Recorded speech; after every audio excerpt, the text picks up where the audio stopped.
let's return to the UAE, where the Tony Elumelu Foundation at the weekend hosted a high-level roundtable at the UN Climate Summit in Dubai. The discussion that had the Director General of the World Trade Organization, Dr. Ngozi Okonjo-Iweala, in attendance was focused on supporting African entrepreneurs in adapting to challenges of climate issues. Let's listen. Thanks so much for always making time when it comes to discussing youth empowerment and helping young Africans. Thank you. We saw this when you were Finance Minister, Coordinating Minister of Economy.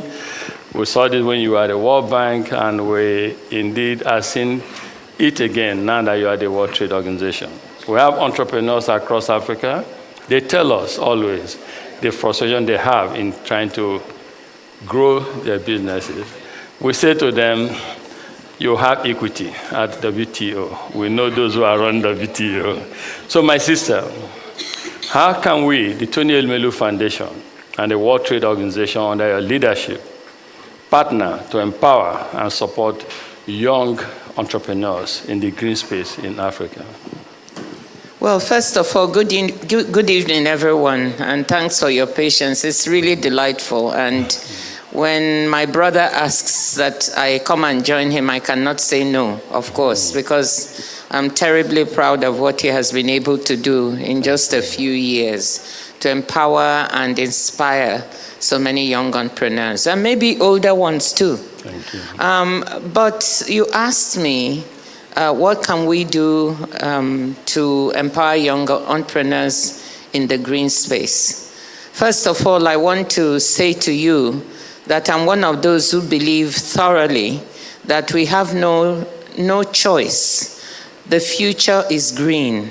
The future of trade, the future of growth is two things. It's green and it's digital, and it must be inclusive. Correct. That's my mantra.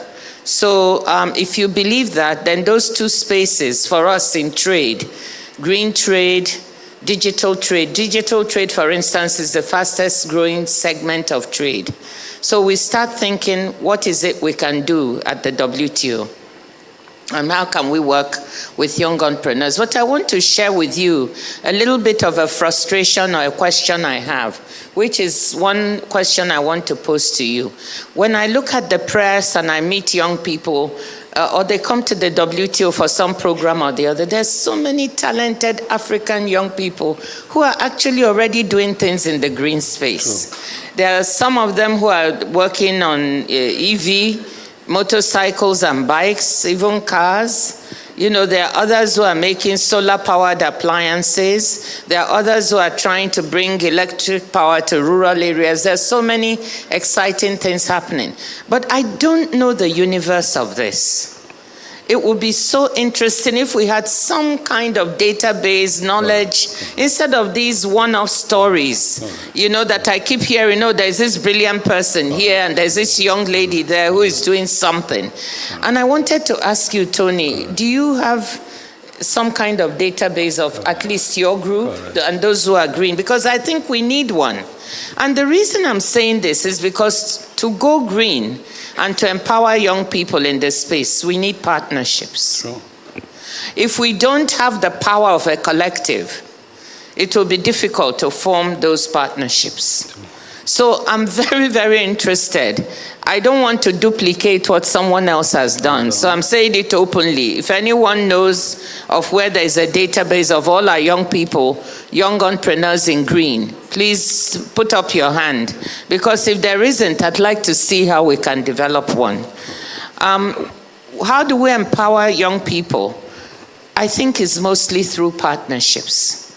And so, beyond the WTO, we are not the only ones you can partner with, but I'll say a little bit about the WTO. At the WTO, we are not a financing agency. We are a rules-making agency, so we don't have pots of money, but we have some, and we are interested in young people. We just had an event on youth and trade. We had one on gender and trade. And what do we like to do? We like to build knowledge platforms that young entrepreneurs can tap into and women entrepreneurs can tap into. We have some ability to do some capacity building to help young entrepreneurs. And above all, we have it's not a magic bullet, but I like to think of it sometimes. We have the International Trade Center. The International Trade Center is an offshoot of the WTO and the UNCTAD. And I wished I could have come with Pamela Cook-Hamilton, who is the CEO of that, because they do supply side interventions, meaning they actually try to help with finance, with knowledge, with capacity building, with all the things that frustrate. And they are working in the green space. So the ways we can work with you is by working with you through the ITC.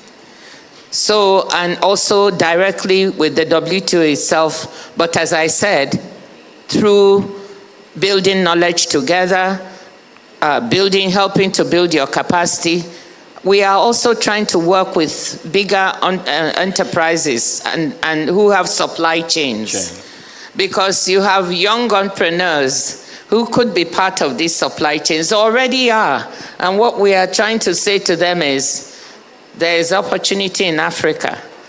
So don't neglect the continent. If you're trying to diversify away from China or any of the other places, the risk on the continent is more perception than actuality. You need to invest there and you need to bring in the young people. You have to be inclusive.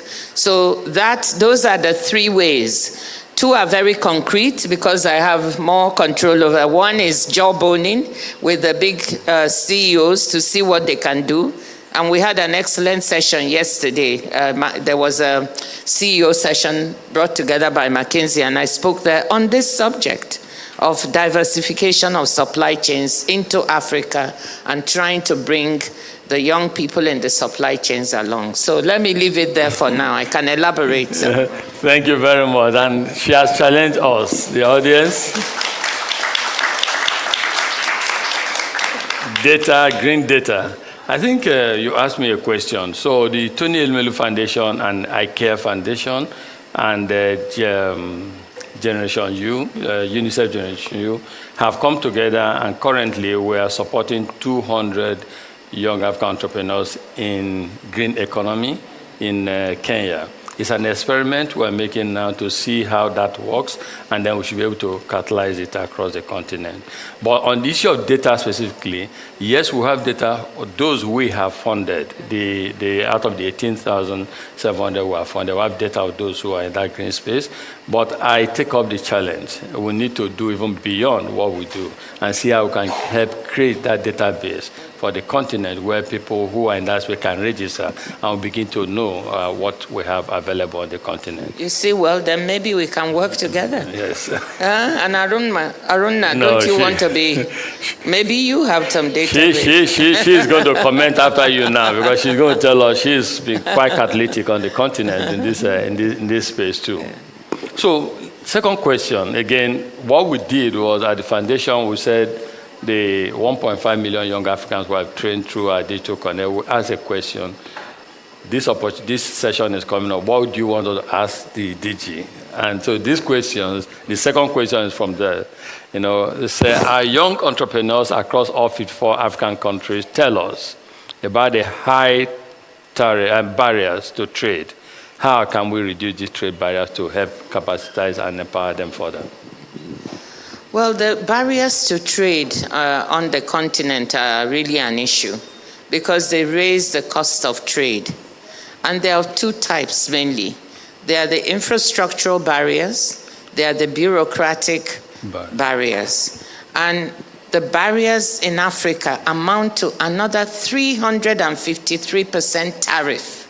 So imagine the tariff, and you want to export, it's putting another 300% on top of your goods. So that's why it's hard to compete. So even as I say, there's no perception of risk is exaggerated, but we have to be honest with those coming in that, look, there are some significant barriers. So I hear you, we've calculated it, and I'm sharing the numbers with you. Within the continent, if you want to trade, and this is what the African Continental Free Trade Area must grapple with, is even worse. The tariff is 424% So it's even higher cost because we are less connected. Sometimes it's cheaper, and you know it, to ship something from China to a point in Africa than to ship from one African country to the next. So with these kinds of high barriers, it is not a short-term project. It's a longer-term project. But there are some things we can do in the meantime that is within the power of governments to do. And those are the bureaucratic barriers, the multiple requirements you have to meet if you want to produce your product, have it get the proper licensing or clearance with the, let's say you're doing something and you need the Food and Drug Administration of your country to clear it. Then you want to export, you have to meet so many requirements. Not to talk of even the access to finance to enable you to trade. That's another issue I'll touch on, because the finance barrier is also a significant one. But what are we doing? I always say there are all these issues. At the WTO, what have we tried to do? So I'll share with you. We have a trade facilitation agreement that is meant to clear away all these barriers to trade so that people can trade more easily and export. The implementation across the world is 77%. This agreement was adopted in 2013. But among our countries, it's more in the 40% range. So what I'm trying, those who have implemented it have found that it has helped them lower these costs of trade, at least on the bureaucratic side. So we're really trying to urge our countries, they've all signed on to it, please implement the WTO's trade facilitation agreement that you signed.